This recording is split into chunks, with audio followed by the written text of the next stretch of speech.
शनिश्चराय नमः। ओम शनिश्चराय नमः। प्रेम से बोलिए प्रिय भक्तगणों, श्री शनि महाराज की जय, श्री शनि देव की जय, न्यायकर्ता महाराज की जय। श्रोताओं, आप सभी को श्रावण मास की हार्दिक शुभकामनाएं। आज श्रावण मास का दूसरा दिन है, यानी आज शनिवार का दिन है। आज शनिवार के अवसर पर आप रसपान करेंगे भगवान शनि देव की पावन एवं पुण्य फल देने वाली व्रत कथा, भगवान शनि देव को प्रसन्न करने वाली व्रत कथा। यदि आपने आज के दिन व्रत रखा है तो भी, नहीं रखा है तो भी, आज के दिन इस कथा का रसपान करने मात्र से आपके जीवन में कितनी बड़ी साढ़े साती चल रही है, या फिर आपके जीवन में दुष्ट ग्रह ने घेर रखा है, तो वह सभी शांत होते हैं। इस कथा के रसपान करने मात्र से भगवान शनि देव की कृपा से सारे दुष्ट ग्रह शांत हो जाते हैं। तो आइए ध्यान लगाकर रसपान करेंगे न्याय के देवता भगवान श्री शनि देव की पावन एवं पुण्य प्रचलित व्रत कथा। शनि देव जिस पर मेहरबान हो जाएं, उसका जीवन संवर जाता है। उस व्यक्ति को धन संपत्ति, सुख, मान सम्मान सब कुछ प्राप्त हो जाता है। उसके जीवन में शांति और सुकून का वास होता है, तरक्की को रास्ता मिलता है। वहीं अगर शनि का अशुभ प्रभाव व्यक्ति की जिंदगी पर दिखे तो जीवन दुख और कष्टों से भर जाता है। इंसान की प्रगति रुक जाती है, व्यवसाय में घाटा हो जाता है, घर में कलेश रहने लगता है और मान सम्मान का हनन होता है। कुछ दैनिक कर्तव्य और आसान उपाय अपनाकर व्यक्ति शनि देव की महिमा आसानी से पा सकते हैं। जब व्यक्ति सत्य बोलता है और अनुशासित रहता है, जब व्यक्ति कमजोर और निर्बल लोगों की खूब सेवा करता है, जब व्यक्ति अपने बड़े बुजुर्गों की सेवा करता है, जब व्यक्ति लंबे और फलदार पेड़ लगाता है और पशु पक्षियों के प्रति भी सद्भाव रखता है, जब व्यक्ति शिव, कृष्ण और हनुमान की भक्ति करता है, जब व्यक्ति अपने दांत, कपड़े और विचारों को साफ रखता है, जब व्यक्ति पराई स्त्री पर नजर नहीं डालता है, जब व्यक्ति रोगियों की सेवा करते हैं, जो व्यक्ति गरीब कमजोर मजदूरों का शोषण नहीं करते हैं, ऐसे व्यक्तियों पर भगवान शनि देव की हमेशा कृपा बनी रहती है। आइए अब रसपान करते हैं श्रोताओं, ध्यान लगाकर शनि देव की पावन पवित्र व्रत कथा। एक समय स्वर्गलोक में बड़ा कौन है के प्रश्न के 9 ग्रह में वाद विवाद हो गया। विवाद इतना बढ़ गया कि परस्पर भयंकर युद्ध की स्थिति बन गई। निर्णय के लिए सभी देवता देवराज इंद्र के पास पहुंचे और बोले, हे देवराज, आपको निर्णय करना होगा कि हम में से कौन सा बड़ा है। देवता का प्रश्न सुनकर देवराज इंद्र उलझन में पड़ गए। इंद्र बोले, मैं इस प्रश्न का उत्तर देने में असमर्थ हूँ। हम सभी पृथ्वी लोक में उज्जैनी नगरी में राजा विक्रमादित्य के पास चलते हैं। देवराज इंद्र सहित सभी ग्रह देवता उज्जैनी नगरी पहुँचे। महल में पहुंचकर जब देवताओं ने उनसे अपना प्रश्न पूछा तो राजा विक्रमादित्य भी कुछ देर के लिए परेशान हो उठे, क्योंकि सभी देवता अपनी अपनी शक्तियों के कारण महान थे। किसी को भी छोटा या बड़ा कह देने से उनके क्रोध के प्रकोप से भयंकर हानि पहुंच सकती थी। अचानक राजा विक्रमादित्य को एक उपाय सूझा और उन्होंने विभिन्न धातुओं, स्वर्ण, रजत, चांदी, कांसा, ताम्र, तांबा, सीसा, रांगा, जस्ता, अभ्रक व लोहे के 9 आसन बनवाए। धातुओं के गुण के अनुसार सभी आसनों को एक दूसरे के पीछे रखवाकर उन्होंने देवताओं को अपने अपने सिंहासन पर बैठने को कहा। देवताओं के बैठने के बाद राजा विक्रमादित्य ने कहा, आपका निर्णय तो स्वयं हो गया। जो सबसे पहले सिंहासन पर विराजमान है वही सबसे बड़ा है। राजा विक्रमादित्य के निर्णय को सुनकर शनि देव ने सबसे पीछे आसन पर बैठने के कारण अपने को छोटा जानकर क्रोधित होकर कहा, राजा विक्रमादित्य, तुमने मुझे सबसे पीछे बैठाकर मेरा अपमान किया है। तुम मेरी शक्तियों से परिचित नहीं हो, मैं तुम्हारा सर्वनाश कर दूंगा। शनि ने कहा, सूर्य एक राशि पर 1 महीना, चंद्रमा 2.25 दिन मंगल 1.5 महीने, बुध और शुक्र 1 महीने, बृहस्पति 13 महीने रहते हैं। लेकिन मैं किसी राशि पर 7.5 वर्ष यानी 7.5 तक रहता हूँ। बड़े बड़े देवताओं को मैंने अपने प्रकोप से पीड़ित किया है। राम को 7.5 के कारण ही वन में जाकर रहना पड़ा और रावण को 7.5 के कारण ही युद्ध में मृत्यु का शिकार बनना पड़ा। राजा, अब तू भी मेरे प्रकोप से नहीं बच सकेगा। इसके बाद अन्य ग्रहों के देवता तो प्रसन्नता के साथ चले गए, परंतु शनिदेव बड़े क्रोध के साथ वहां से विदा हुए। राजा विक्रमादित्य पहले की तरह ही न्याय करते रहे। उनके राज्य में सभी स्त्री पुरुष बहुत आनंद से जीवन यापन कर रहे थे। कुछ दिन ऐसे ही बीत गए। उधर शनि देवता अपने अपमान को भूले नहीं थे। विक्रमादित्य से बदला लेने के लिए एक दिन शनिदेव ने घोड़े के व्यापारी का रूप धारण किया और बहुत से घोड़ों के साथ उज्जैनी नगरी पहुंचे। राजा विक्रमादित्य ने राज्य में किसी घोड़े के व्यापारी के आने का समाचार सुना तो वे अपने अश्वपाल को कुछ घोड़े खरीदने के लिए भेजा। उन्होंने घोड़े बहुत कीमती थे। अश्वपाल ने जब वापस लौटकर इस संबंध में बताया तो राजा विक्रमादित्य ने स्वयं आकर एक सुंदर व शक्तिशाली घोड़े को पसंद किया। घोड़े की चाल देखने के लिए राजा उस घोड़े पर सवार हुए तो वह घोड़ा बिजली की गति से दौड़ पड़ा। तेजी से दौड़ता घोड़ा राजा को दूर एक जंगल में ले गया और फिर राजा को वहां गिराकर जंगल में कहीं गायब हो गया। राजा अपने नगर को लौटने के लिए जंगल में भटकने लगा, लेकिन उन्हें लौटने का कोई रास्ता भी नहीं मिला। राजा को भूख प्यास लग आई। बहुत घूमने पर उसे एक चरवाहा मिला। राजा ने उससे पानी मांगा।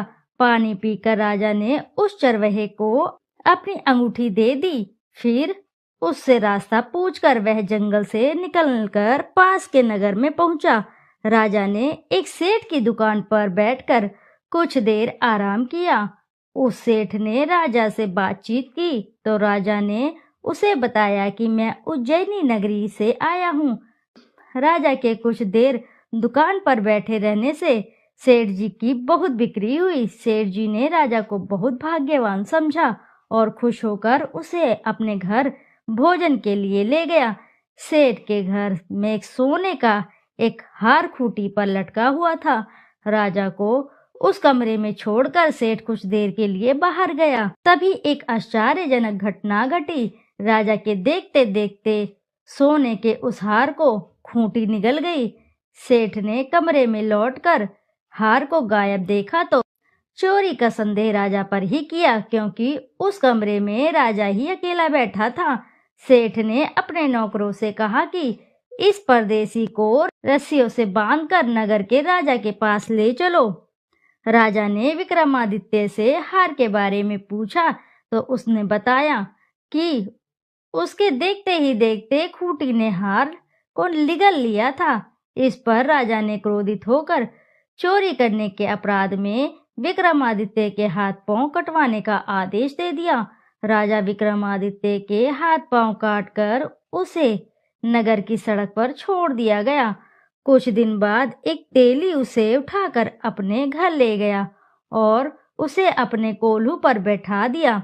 राजा आवाज देकर बैलों को हाँकता रहता। इस तरह तेली का बैल चलाता रहा और राजा को भोजन मिलता रहा। शनि के प्रकोप की 7.5 पूरी होने पर वर्षा ऋतु प्रारंभ हुई। राजा विक्रमादित्य एक रात मेघमल्हार गा रहा था। तभी नगर के राजा की लड़की राजकुमारी मोहिनी रथ पर सवार उस तेली के घर के पास से गुजरी।